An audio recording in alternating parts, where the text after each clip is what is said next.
كيف تحولت الحوثية من حركة تمرد في مران إلى ميليشيا منظمة سطت على صنعاء ونصف البلاد؟ ما هي العوامل التاريخية والاجتماعية لتمدد حركة الحوثية؟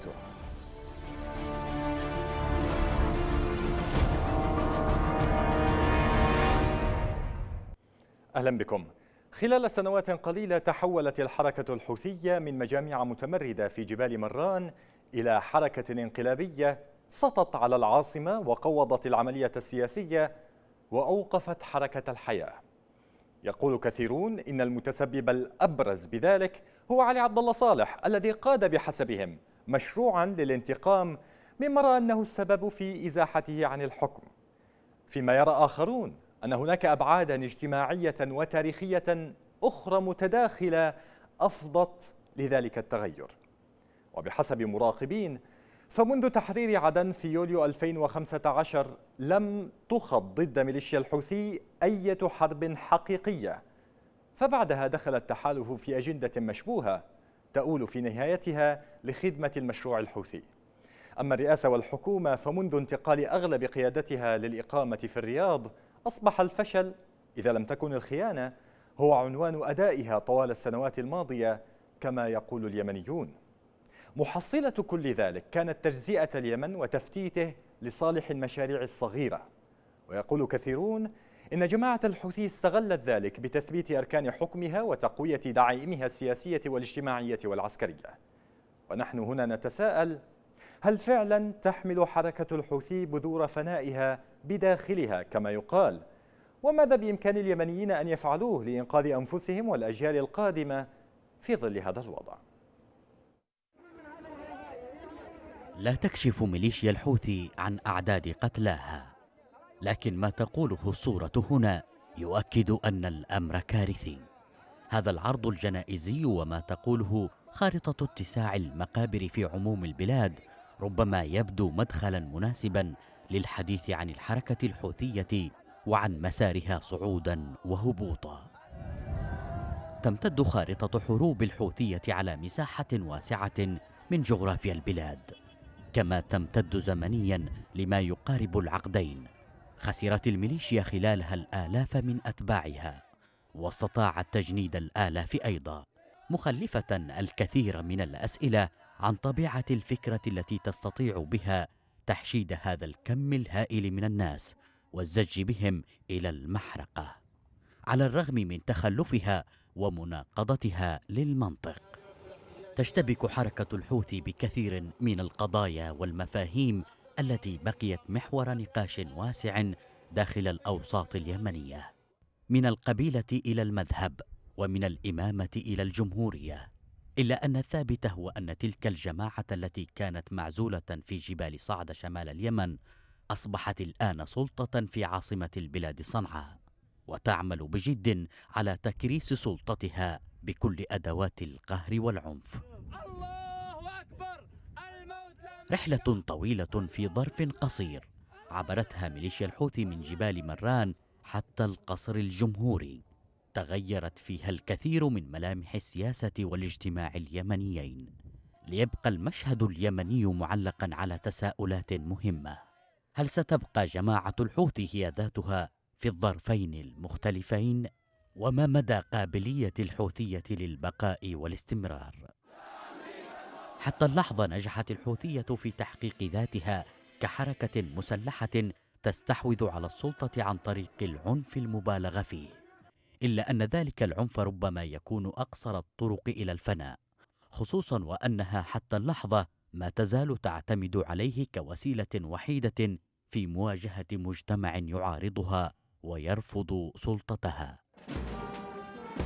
هذه الجنائز التي حملت الحوثية إلى مختلف المدن اليمنية قد تكون هي ذاتها نعش الجماعة وسلطتها، فالنار التي أكلت حاضر اليمنيين ومستقبلهم ستأكل مشعلها ذات يوم، أو هكذا يقول المتفائلون. أجدد الترحيب بكم مشاهدينا الكرام إلى هذه الحلقة من المساء اليمني، كما أرحب بمن ينضم لي فيها هنا في الاستوديو الكاتبة والباحثة السياسية أستاذة ميساء شجاع الدين. أهلا بك أستاذة ميساء. أهلا فيك. حياكم الله. إذا قد يبدو من غير أو من المتأخر إلى حد ما الحديث عن طبيعة جماعة الحوثي بعد كل ما جرى وحدث، لكن في البداية دعينا نؤصل لهذا أو نبدأ بهذا الحوار من كيف ترى ما هي حركة الحوثي بحسب ما ترينها أنت؟ هو أولا أنا أحب أقول إنه مش متأخر، لا يزال في مبالغات كثيرة في بعض الأمور، في انتقاص من بعض الأمور، لا يزال في شيء من الغموض بيحيط تكوين الجماعة وبيحيط نشأتها، وهذا بيخلي ناس كثيرين مش قادرين يتعاملوا معها بشكل سليم. من أي ناحية؟ مثلا في مبالغة كبيرة في تصوير البعد الإيراني أحيانا، في احيانا للحديث عن البعد الهاشمي وتجاهل لان في ابعاد اخرى، يعني الحوثيين ما بيحاربوش هذول كلهم هاشميين، اكيد في بعد جبلي برضه مهم.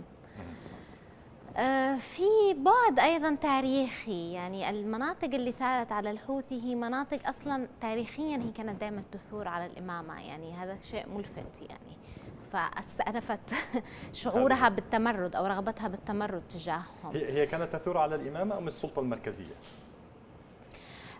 لا، هي كانت تثور على السلطة المركزية في صنعاء، يعني هي كانت عندها إشكالية مع فكرة الهيمنة الزيدية، وكانت عندها إشكالية طبعا مع الإمام. مثلا مارب كانت دائما لها صيغة حكم مستقل أثناء مرحلة الإمامة، حتى تقريبا عام 48 عندما ضمها الإمام يحيى. وطبعا كانت مارب مش مهمة أثناءها، يعني كانت عبارة عن قبائل مقاتلة شرسة لكنها غير مهمة، ما فيش بترول. كانت وقتها منطقة لا يوجد فيها ريعة، يعني ليست مهمة، ما فيهاش أرض زراعية، ما فيش شيء. الاقتصاد اليمني وقتها كان اقتصاد بسيط، الاقتصاد المعتمد على الزراعة بدرجة أساسية، فكانت تهمهم مثلا مناطق مثل أب، مثل تهامة، مثل تعز. هذه مناطق كانت تهمهم السيطرة عليها والبسط عليها أكثر بكثير من مارب بالتأكيد أثناءها، بس الآن مارب أهميتها أنها لها بترول ولها ريعة، يعني عندها أرباح اقتصادية مهمة. لكن مثلا أيضا تعز مثلا كانت قبائل الحجرية المقاطرة مثلا كثير ثاروا على المنطقة، وكانت لهم أيضا شعور بالغضب والسخط من السلطة المركزية في صنعاء حتى أثناء علي عبد الله صالح، لأنهم شعروا أنهم همشوا بعد ثورة 26 سبتمبر أيضا، وأنهم لم يأخذوا وضعهم الطبيعي المفروض كانوا يأخذوه ككتلة سكانية، وككتلة سكانية مساهمة بشكل كبير في الاقتصاد، بمعنى أنه تجار تعز والطبقة يعني تعز كانت تقدم كثير، يعني جزء كبير من الضرائب للدولة. هذا الشيء ما كانش يقوم فيه التجار في المناطق الأخرى بالشمال تحديدا، بذات المقارنة بما تقوم به، مقارنة مثلا بتجار صنعاء مثلا. فكانت مثلا تقدم ضرائب كثيرة جدا بحكم المصانع، بحكم التجارة، بحكم أشياء كثيرة. فكانت تعز مثلا بتقدم ضرائب كثيرة، في المقابل هي لا تمتلك سلطة في القرار السياسي، موجودين كتكنوقراط لكن كقرار سياسي كمؤثرين في القرار السياسي ما كانوش مؤثرين في القرار السياسي. كان في النهاية القرار السياسي بيحكمه فترة علي عبد الله صالح طبعا، لأنها الفترة الأهم والأكبر من مرحلة الجمهورية. كان بيحكمها هي النخبة قبلية عسكرية اللي هي كانت نخبة حاشد أو سنحان بالذات تحديدا يعني، وهي كانت النخبة اللي كانت مسيطرة على الجيش، وكانت هذه النخبة هي العمليا صاحبة القرار السياسي الفعلي.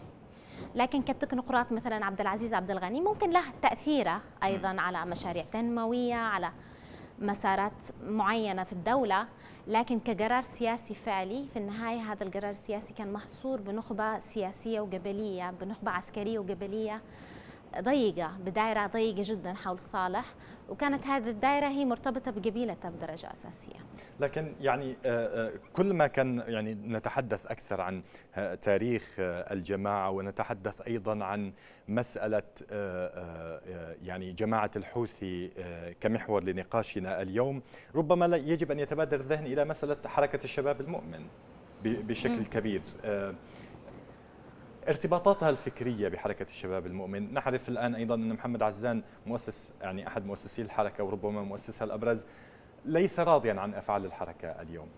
ما هي العلاقة بين الحركة وجماعة الحوثي الآن كأيضا يعني في سياق الحديث عن بدايات الحركة؟ هو أحب أقول شيء، بعد الإمامة ما سقطت في ثورة سبتمبر، أنا أعتقد أن المذهب الزيدي واجه أزمة حقيقية لعدة أسباب. سبب من أسبابها أن المذهب الزيدي شبه متماهي مع المذاهب السنية، يعني لأنه مذهب مش موجود إلا في اليمن، فما تطورش من حيث الممارسات والعقائد بحيث يكون مذهب مستقل أو له شخصية مستقلة متميزة تماما. يعني هم ممارساتهم كعبادة وكعقيدة وكمنظومة فقهية مشابهة جدا للسنة، وهذا شيء يعني جيد من جهة، لكنه من ناحية أنه أكثر ما يميز المذهب الزيدي هي نظرية السياسية، نظرية الإمامة. فهو واجه أزمة أنه شعر أنه مثل الذي فقد أهم عامل فيه، العامل الذي يميزه. النقطة الثانية أنه بعد سبتمبر ظلت منظومة الجيش محكومة بما كان قبل الثورة، اللي هو محكومة بالمناطق القبلية الزيدية اللي هي موجودة في شمال صنعاء. يعني تقصدين كفاعلين كأكثر كفاعلين الجنود القيادات إلى حد كبير، وخصوصا في مرحلة صالح أصبحت من تلك المناطق.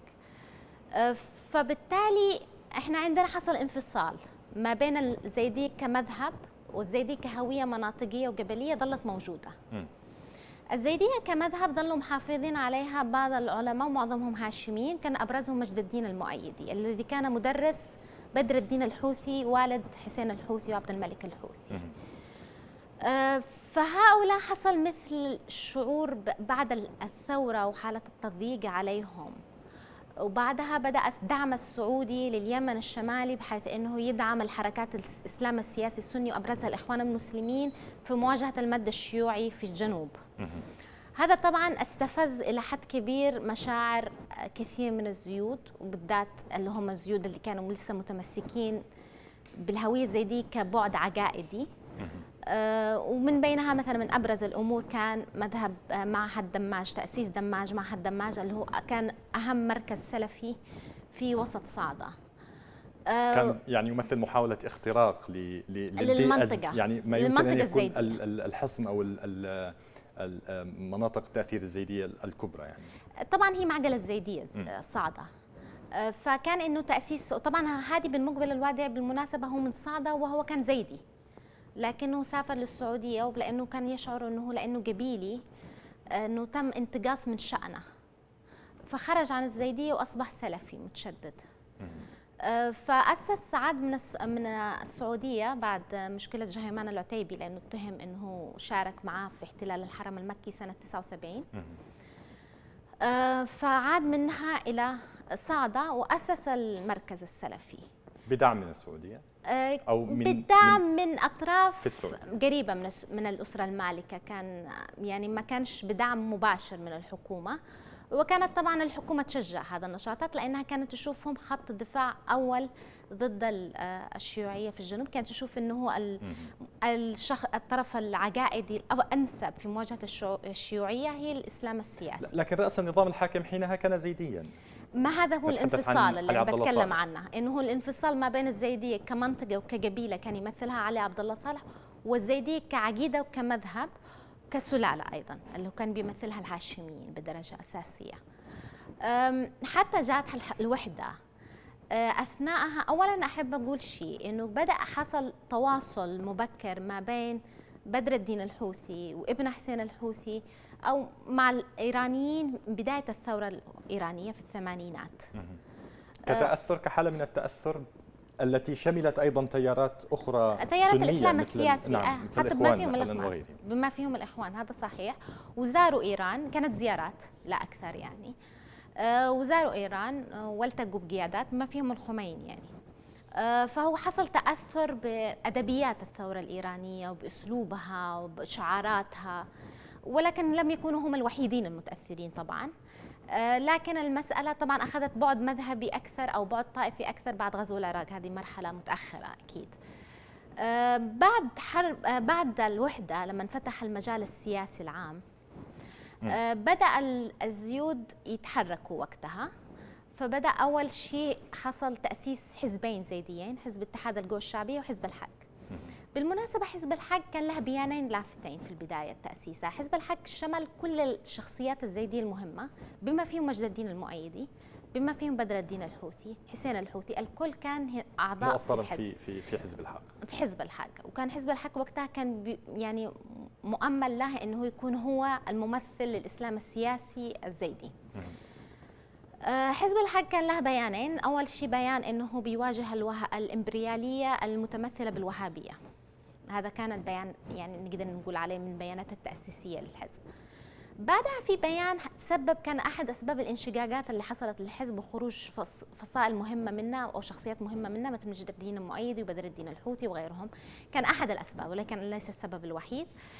كان هذا البيان يتحدث فيه أنه هو الحزب يتخلى عن المفهوم الإمامة ويعتبر أمر خلاص عفى عنها الزمن، وأنه يتبنى النظام الجمهوري. هذا البيان رفض التوقيع عليه بدر الدين الحوثي ومجد الدين المؤيدي، وهؤلاء كلهم رفضوا التوقيع عليه. طبعا الحزب في أول انتخابات برلمانية لم يحصل إلا على مقعدين، أحدهما أخذها حسين الحوثي. وكان الحزب بعدها بسبب أولا ضعف الموارد المالية، بسبب ضعف القيادة الكاريزما، يعني ما كانش في عندهم قيادة قوية أثناءها. الحزب حصلت فيه انشقاقات وصار حزب غير مهم بعدها. حسين الحوثي من الملفت أنه في سنة 97 أيضا رشح نفسه لمجلس النواب عن حزب المؤتمر الشعبي العام، عن حزب المؤتمر الشعبي العام في 97. ثم سافر لإيران، ثم سافر للسودان، والسودان كانت على علاقة جيدة بإيران أثناءها. سافر للسودان بحجة أنه حيدرس دراسات عليا في علوم القرآن، وعاد إلى اليمن في عام 2000. يعني هو ما كانش حاضر مرحلة النشاط منتدى الشباب المؤمن. عمليا منتدى الشباب المؤمن نشط. طيب قبل الحديث عن هذه النقطة، الاتحاد القوى الشعبية إن يعني هو كان يمثل التيار الزيدي الليبرالي وكان نخبوي، يعني كان شديد النخبوية ولم ينجح في أنه يستقطب قيادات زيدية مهمة مثل ما فعل حزب الحق. كان عمليا حزب الحق هو اللي كانت التجربة اللي كان معول عليها أثناءها، أنه هو يكون يستوعب التيار الإسلامي السياسي الزيدي في إطار الدولة، في إطار النظام الجمهوري. لكن الذي حدث أنه فشل، فحصل توجه آخر، بدأ يظهر توجه آخر قام به حسين الحوثي في مرحلة لاحقة. مخيمات شباب المؤمن هي مخيمات صيفية بدأت في التسعينات، في بداية التسعينات، يعني بدأت بشكل كبير من 93 ووصلت ذروتها تقريبا في 97 و 98. كانت وصلت لمرحلة متقدمة وكان عدد اللي بيدخلوا فيها كثير، وكانت تتلقى دعم بسيط من الدولة، ما اقدرش اقول انه دعم كبير. وافق علي عبد الله صالح بعد مفاوضات معهم انه يعطيهم هذا الدعم بحجة انه يواجه الاخوان. وقتها قد كان علي عبد الله صالح قد كان في عنده رغبة في التخلص من الاخوان بعد ما استنفذ يعني اهميتهم، بعد ما استنفذت اهميتهم بعد حرب 94. فكان بيدعمهم بس مش دعم كبير، ما اقدرش اقول انه دعمهم كبير. هم كانوا مستلهمين فكرة المعاهد العلمية، فكرة المخيمات الصيفية اللي كانوا يقوموا فيها الإخوان، وهي كانت أهمية أنا قرأت المناهج مخيمات الشباب المؤمن، هي كانت كراسات صغيرة تقدر تقول عليها، ما تخرجهمش ذوي معرفة دينية، لكن أهميتها تكمن في أنك كونت لأول مرة مجتمع على أساس الهوية الزيدية. هذه كانت النقطة الأساسية، واستقطبت أبناء القبائل في تلك المناطق، فصار مركز للتجمع يعني للتحشيد البشري أثناءها. طبعا يبدو أنه كان في توجهين، توجه زيدي إحيائي يميل إلى فكرة أنه ممكن نستمر في إطار الجمهورية لكن إحياء الهوية المذهب الزيدي. طيب يعني في سياق الحديث عن ذلك في هذه الفترة، هل يمكن القول أنه كانت هناك نوع من المحاولات يعني بما أن هناك اتصالات لجهات مثل ما ذكرتي الوادعي مثلا كان له دعم إقليمي معين وإن كان ليس رسميا أو لا يمر بشكل رسمي، وهناك جهات أو تيارات أخرى أخذت دعما إقليميا آخر، إلى أي مدى يمكن الحديث على أن تيار حسين بدر الدين الحوثي أخذ دعما من إيران في ذلك الوقت؟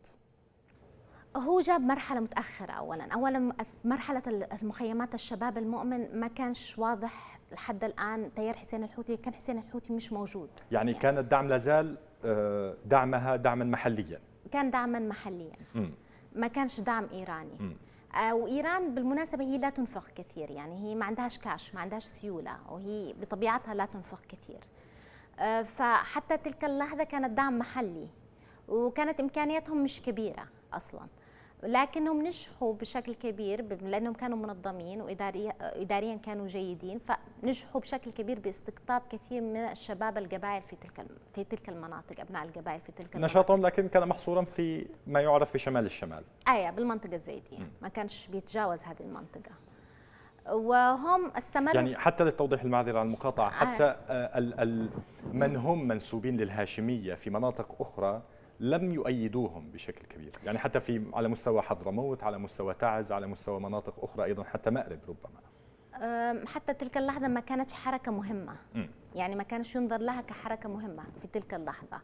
وحتى حسين الحوثي لما بدأ في عام 2000 خطبة وبدأ تحركاته في صعدة، بدأ يجمع حولها الناس، وبدأ يشكل ما يشبه كأنه تنظيم يعني أو تجمع حوله. يعني حتى الآن مش قادرة أحدد إيش طبيعة ملامحها، لكن هو صار في مرحلة ما يعني شبه الحاكم الآمر الناهي داخل صعدة قبل الحرب، يعني فصار له نفوذ غير عادي، وكان نفوذ مجتمعي. إلى ما هي أسباب هذا النفوذ لحسين بدر الدين الحوثي؟ شخصية كاريزمية مثلا، غياب المؤثر والفاعل في صعدة، إلى ما ترجعين ذلك؟ أتصور أنه أولاً هو كان شخصيته كاريزما، وكانت جملته بسيطة. لو تقرأ خطاباته صح أنها تبدو ساذجة في أفكارها، لكنها كانت جملتها بسيطة وسهلة الوصول، بالذات يعني كانت شعبوية، بالذات في مناطق مثل هذه، هي مناطق شبه معزولة. يعني طبعاً حضور الدولة ما كانش كبير فيها، بس كان موجود. يعني كانت ما قدرش أبالغ في مسألة التهميش، لأنه كثير الأجانب يميلوا فكرة أنه كان في تهميش للصعدة، لأن صعدة ما كانش مهمشة أكثر من الجوف، لكن الإرث التاريخي للصعدة هو جعلها جاهزة لشيء من هذا القبيل. هل كانت تتواجد الأحزاب فيها؟ كانت تتواجد فيها حتى حزب الإصلاح كان متواجد فيها، وكان لها حضور فيها. فهي كانت موجود فيها، كان لها نشاطات، وكانت صعدة المدينة كانت فيها شيء من حضور الدولة، لكنه ما يتجاوزش صعدة المدينة بكثير. ولاحظ أنها تلك المرحلة كانت مرحلة ترسيم الحدود ما بين اليمن والسعودية. نحن نتحدث على حوالي 2000. أيوة 2000 حصلت اتفاقية جدة في سنة 2000، وهذه الاتفاقية بموجبها طلب علي عبد الله صالح قطع الإنفاق عن مشايخ القبائل من قبل السعودية. فالسعودية بدأت حتى تفقد نفوذها في تلك المنطقة من تلك الأيام. هذا الأمر كان سلبيا أم إيجابيا بالنسبة للوضع في اليمن؟ يعني أو بالأصح ما هو تأثيره على الوضع في اليمن في ذلك الوقت؟ هي السعودية فقدت نفوذها، يعني فقدت نفوذها لأسباب كثيرة. فقدت نفوذها أولا أنها كانت قطعت إنفاقها أو قللت بشكل كبير إنفاقها على مشايخ القبائل، بما فيهم مشايخ القبائل في صعدة، فهذا أثر كثير على نفوذها. طبعا هو كمان تأثر نفوذها بعد وفاة الأمير سلطان والأمير نايف، اللي هم كانوا ماسكين الملف اليمني وكانوا يعرفونه جيدا، ولديهم شبكة علاقات شخصية واسعة، والأمور في السعودية تدار بشكل شخصي ليس مؤسسي. يعني حتى يقال أنه يعني الأمير سلطان تقريبا كان يحابي اليمنيين بشكل أو بآخر، يعني هكذا كنت أسمع يعني في تلك الفترة بشكل أو بآخر في السعودية أقصد. ممكن ما أعرفش، ما عنديش فكرة بالضبط، لكن هو في النهاية كان شخص لديه علاقات شخصية جيدة في اليمن، وكان يدير الملف بشكل شخصي مش مؤسسي. فبالتالي عند وفاته حصلت فجوة كبيرة، يعني ما قدرتش، يعني غيابه أثر بشكل كبير، ما قدرش حد يسد هذا الفراغ يعني بهذه السهولة. يعني طبعا احنا بنتكلم الآن على جيل مختلف بيمسك المملكة، يعني بيحكم المملكة، لكن كان أحد الأسباب أن أولا صعدة كانت مدينة مرتبطة بالحدود، يعني مرتبط اقتصادها بالتهريب، يعني اقتصادها هو اقتصاد مش مرتبط بالدولة، يعني مش اقتصاد رسمي، مرتبط بالحوالات، مرتبط كان بالسعودية بشكل أكبر مما هو مرتبط باليمن، بحكم الحدودية بحكم طبيعتها أنها كمنطقة حدودية. يعني في تلك الفترة لو كان مثلا هناك نوع من الاستفتاء، يعني باعتبار أن هناك مناطق تخضع، يعني هي تاريخيا لليمن قبل ترسيم الحدود، وهي باتت تحت الحكم السعودي، إلى أي مدى كان التأثير السعودي متواجدا؟ التأثير العلاقات الاجتماعية أيضا متواجدا ما بين اليمنيين على شطري الحدود إن صح التعبير. هو طبعا في قبائل منقسمة ما بين الطرفين، وهذا يأثر كثير في العلاقات الاجتماعية طبعا. وحاليا حتى في الحرب قد في إشكالية يعني لدى الحكومة السعودية في التعامل مع أبناء الحد الجنوبي، ما يسمونه الحد الجنوبي، لأن في كثير منهم قد صارت السعودية تشتبه بولاءاتهم. لكن ما ننساش أنه المنطقة الجنوبية عموما، يعني جنوب السعودية ككل، هي منطقة يعني متشابكة، يعني فيها اسماعيليين، فيها نسبة بسيطة من الزيود، فيها سلفيين أيضا، فيها وهابيين كثير، حصل تحول الوهابية فيها كبير جدا أيضا. فهي منطقة فيها تشابك مذهبي، فيها إشكاليات مذهبية كثيرة. فبس أيضا الانقسامات القبلية هذه ممكن لعبت دور أو تسببت في إشكاليات كثيرة في التعامل مع الملف الحوثي.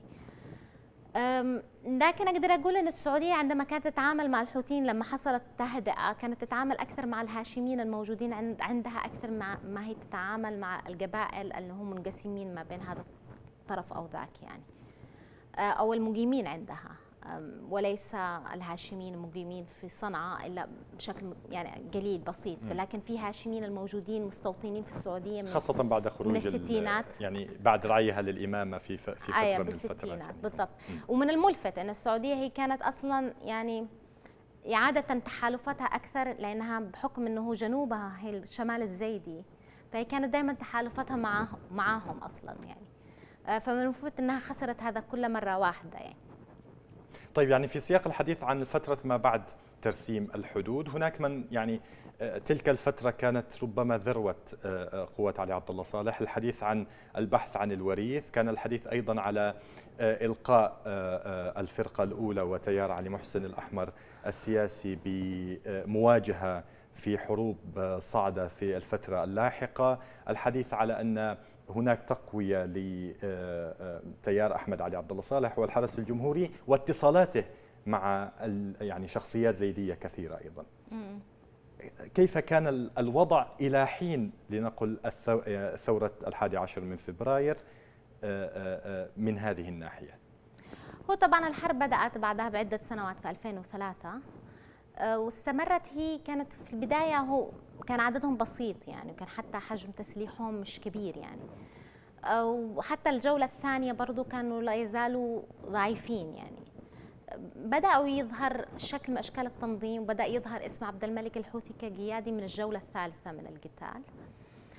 طبعا هو كثير ما يقال أنه تم الزج بعلي محسن الأحمر لكي يخلو الجو لأحمد علي داخل صنعاء. ممكن هالفكرة هي أكيد لا تخلو من وجاهة، وكانت يعني جزء من الإشكالية. بطبيعة الحال هذا مقصد أو مذهب كثيرين في بالتأكيد هي كانت أكيد لها جزء من الوجاهة، وكانت في البداية فشلت كثير من الوساطات المحلية والقبلية ما بين الطرفين، لأنه كانوا كل الطرفين مش جادين تماما في وقف الحرب. كانوا كثير من المشايخ يقولوا مثلا الحوثي ممكن يقدم تنازلات عندما يكون في وضع ضعيف، عندما يكون في وضع قوي يتخلى عن التنازلات اللي تقدمها، أو علي عبد الله صالح ممكن يوعدهم بوعود ثم يتراجع عنها. فكثير من شيوخ القبائل اللي تدخلوا في البداية في محاولة لملمة المشكلة فشلوا. ثم بعدين دخلت القطر، كانت هذه أكثر وساطة جادة إقليمية، يعني حصلت أكثر من وساطة إقليمية، وحصلت قطر دخلت في وساطة، حصل اتفاقين برعاية الدوحة، لكن الاثنين فشلوا في النهاية. وفي النهاية قطر يعني رفضت تتدخل، يعني كان هذا تقريبا كان فشلت في يعني الجولة السادسة والأخيرة. كانت الجولة السادسة هي كانت القاضية سنة 2009 أيوة 2009، واللي تدخلت فيها السعودية بشكل محدود في صعدة على مستوى عمليات العسكرية، على مستوى العمليات العسكرية. وانتهت الحرب وقتها بشكل مفاجئ كذا في فبراير ومن غير اتفاق، يعني ما حصلش اتفاق، ما حصلش محاولة لسحب الأسلحة، وشبه سلمت السلطة للحوثيين بشكل يعني غير رسمي، ممكن مثير للاستغراب. بشكل غير رسمي أصبحوا هم المسيطرين على صعدة، وما حصلش اتفاق بينهم. يعني انتهت الحرب، يعني علي عبد الله صالح وقتها أعلن في خطابه الحرب مع الحوثيين انتهت بدون أي تفصيل، بدون أي اتفاق. هل سلموا أسلحة ثقيلة؟ يعني هذه الأشياء كانت مطالب الدولة في البداية بخصوص الأسرى، بخصوص لم يحدث أي شيء من هذا القبيل. فكأنه تم تسليم المسألة محافظة صعدة لهم، وهذا الذي حدث بعدين أثناء انشغال الصراع في 2011. يعني دعينا نتحدث عن فترة 2011 وما تلاها فترة 2014 والحوار الوطني قبل ذلك ووصولا إلى الحرب وما يجري الآن. لكن قبل ذلك نذهب إلى فاصل قصير. سادة المشاهدين، نذهب إلى فاصل قصير، بعده نستأنف الحوار في هذا المساء اليمني. ابقوا معنا.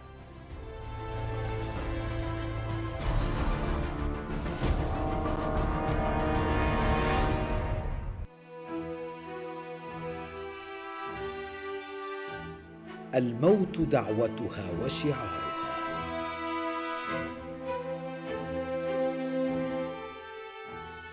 الخراب أسلوبها ومنهجها،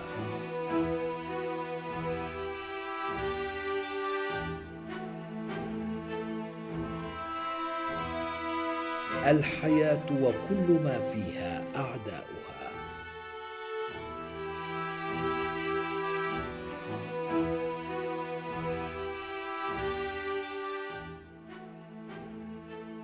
الميليشيا مرت من هنا.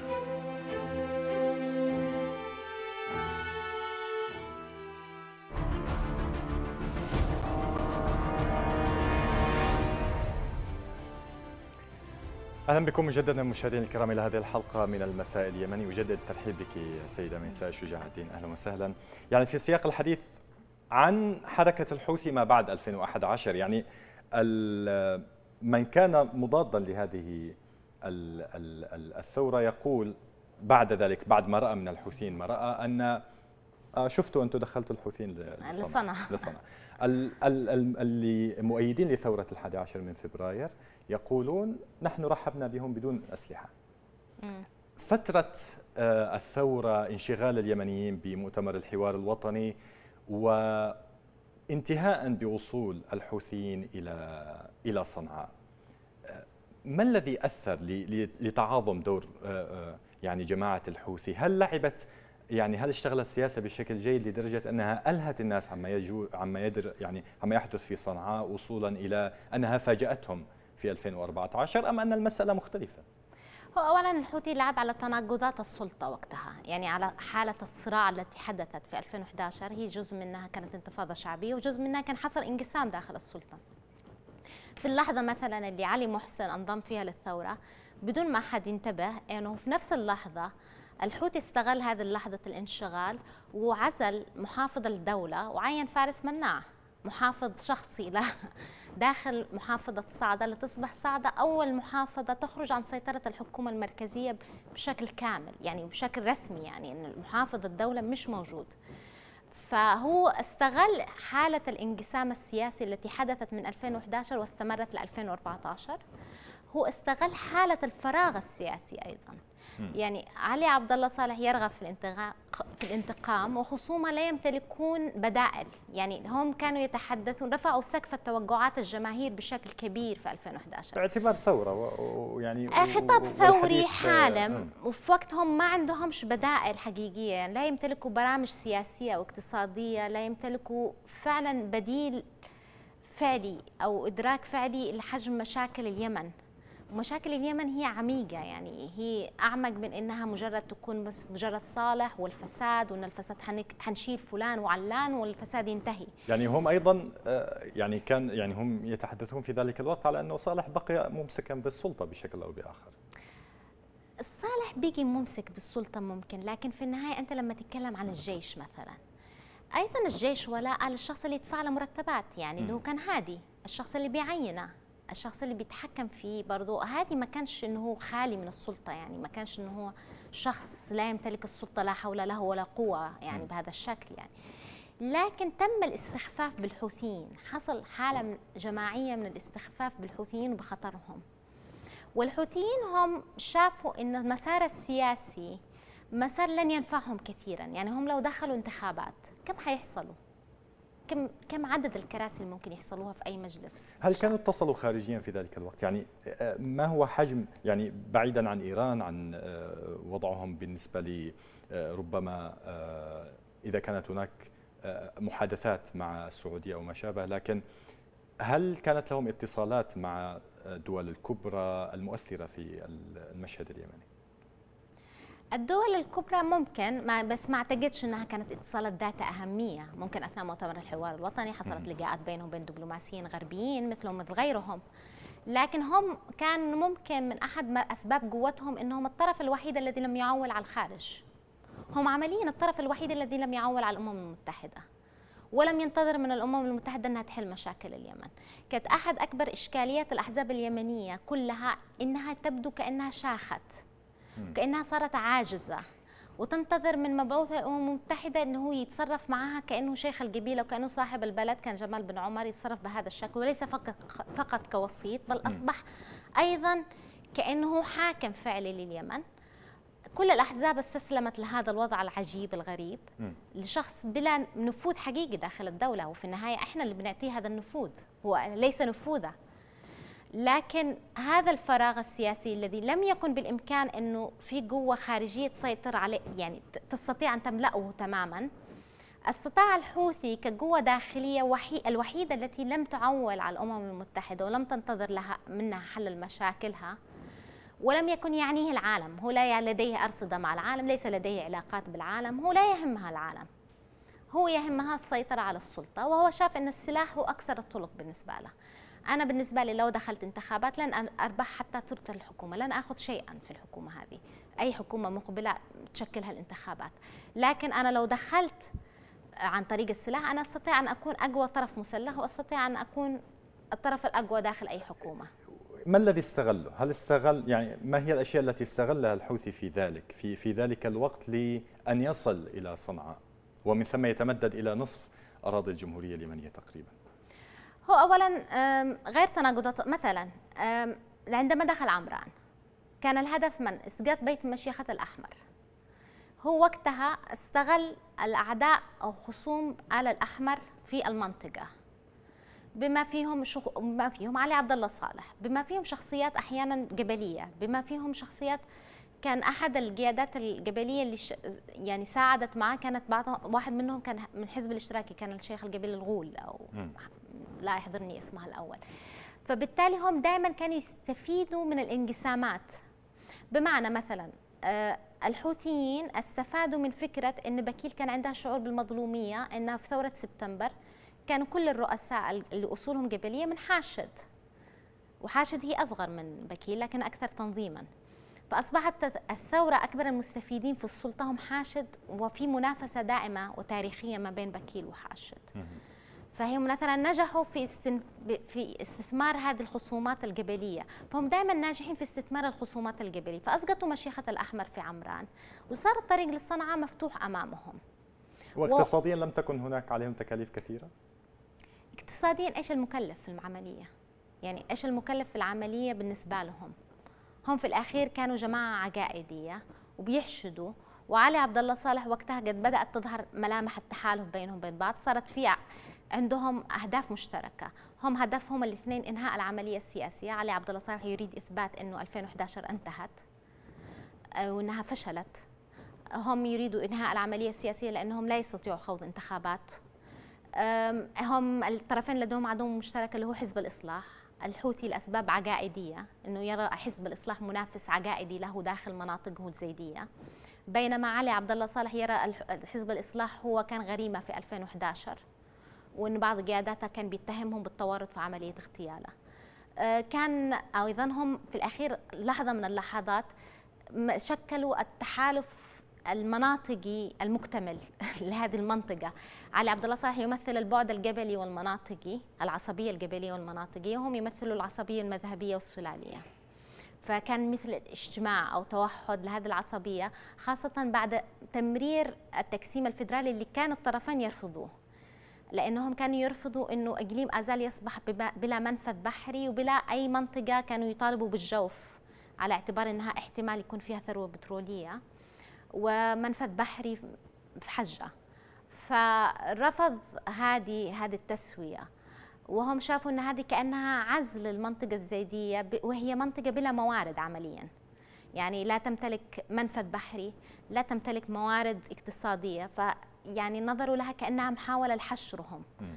فحصل شكل من أشكال العصبية لحظتها، وكانت لحظتها هذه لحظة التحالف ما بينهم وبين علي عبد الله صالح. وعلي عبد الله صالح كان لا يزال يمتلك شبكة علاقات شخصية واسعة داخل صنعاء، وكان يستثمر أخطاء هادي وطبيعة شخصيته. أولاً هادي خامل، يعني بعكس علي عبد الله صالح شخص ديناميكي نشيط سريع اجتماعي مبادر. علي عبد الله هادي كان عكسه تماماً، شخص خامل، شخص غير فعال. فبالتالي هو استثمر هذا الشيء كله، استثمر أيضاً خمول أيضاً قيادات الأحزاب واسترخائها. فهو استطاع أنه في تلك اللحظة يقدم لأنصاره فكرة أنه كل شيء سيرجع كما كان قبل 2011، بس وقفوا معي في هذه اللحظة. فهم بتعاون علي عبد الله صالح نجحوا أنه هم يدخلوا صنعاء، وكان لحظتها هادي أيضا يتصور أنهم فرصة للقضاء على حزب الإصلاح وعلى علي محسن، لأنهم كانوا مثل شركاء له في السلطة، وهو كان يريد الانفراد في السلطة ويتصور أنه قادر على الانفراد على السلطة. في وقته لم يكن يمتلك قدرات علي عبد الله صالح في التحايل والمراوغة يعني في النهاية الرئاسة جات له بسلاسة، ولم تأتي له مثل علي عبد الله صالح أنه نجح في أنه يقتنصها يعني. فبالتالي هم نجحوا في كل هذا، فراغ سياسي، انقسام، شعور بالإحباط الشعبي، شعور بالإحباط الشعبي من رفع سقف تطلعات الجماهير في 2011، ثم رفع سقف تطلعات الجماهير في مؤتمر الحوار الوطني. فالناس عندها شعور بالإحباط أن هؤلاء القادمين الجدد على السلطة، كنا اعتبرناهم قادمين جدد وهم ليسوا قادمين كثير جدد، لأن معظمهم كانوا جزء من منظومة صالح، لكن أن هؤلاء لا يمتلكون شيء أفضل مما كان، وأنه الأمور بتزداد سوء في حالة من الفوضى.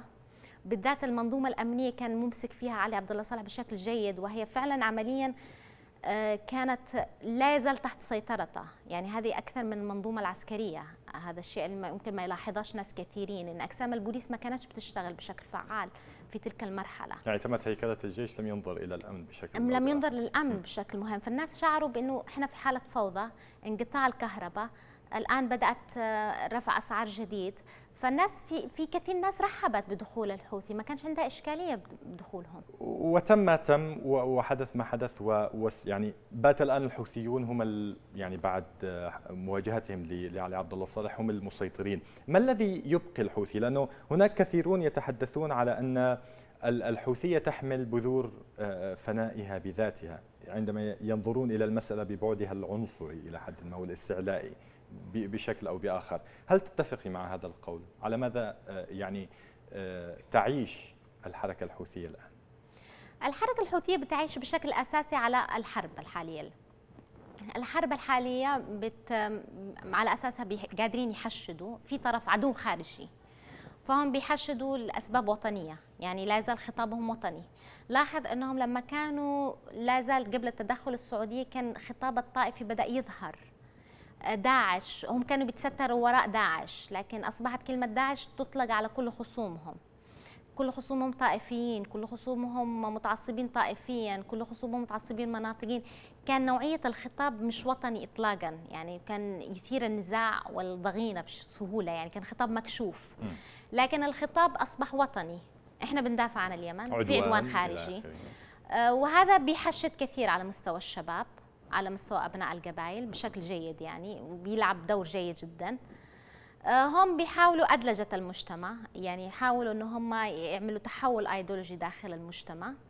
لكن إشكاليات الحوثي كثيرة. أولا هم فسدوا بشكل سريع، يعني كجماعة ثورية أو كجماعة المفروض أنها عقائدية يفترض أنها تأخذ وقتها حتى تفسد وتسترخي في السلطة قليلا، يعني لكنهم فسدوا بشكل سريع جدا. أتصور هذا الفساد لها علاقة بطبيعتها، لها علاقة أولا أنهم أولا دخلوا على منظومة فاسدة، سلطة فاسدة، وكانوا حلفائهم يعني هو علي عبد الله صالح، كانوا كثير من الذين كانوا يعملوا مع علي عبد الله صالح دخلوا في منظومتهم لأسباب انتهازية بحتة، وهم كانوا فاسدين فعلموهم الفساد بسرعة يعني.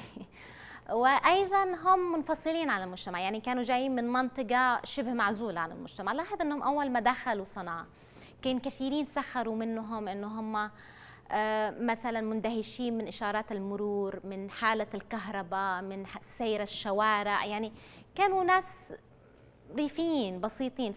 وايضا طبيعتهم انه هم جماعه مقاتله يتعاملوا مع المجتمع بطريقه غنائميه، يعني كانها غنيمه يعني. ففي حاله انفصال، في فجوه ما بينهم وبين المجتمع، ما خلتهمش قادرين يشعروا بحجم التململ الاجتماعي منهم من فسادهم، وحاله الغنائميه او الجشع الغنائمي اللي موجود عندهم، واللي سببها ايضا طبيعه منظومه شبكه المشرفين. شبكه المشرفين شبكه ملفت جدا طبيعه تكوينها. اولا هي شبكه بلا مرتبات، يعني هذا المشرف شخص بيعتمد على عمليه انه ياخذ ضرائب من الناس على السطح، على النهب، يعني وهو شخص طبعا له ديه مناعه قضائيه، يعني هو يفعل ما يشاء فوق القانون، فوق اي شكل من اشكال القانون، عرف، يعني لو واحد عمل مشكله، لو مشرف تسبب في مشكله في منطقه ما، عاده يتم نقلها لمنطقه اخرى، لكن لا يتم محاكمته او مقاضاته، سواء مقاضاته عرفيا او قانونيا. فهم اولا مجموعه معظمهم من صعده بالمناسبه، يعني تقريبا 70 او 80% منهم من صعده، يعني فهذا شخص من صعده يجي المجتمع مثل صنعاء مختلف عنا، او مجتمع مثل الاب او الحديده، هذه مجتمعات مش قبليه يعني، ومجتمعات مختلفه تماما في تركيبتها وطبيعتها عن مجتمع صعده.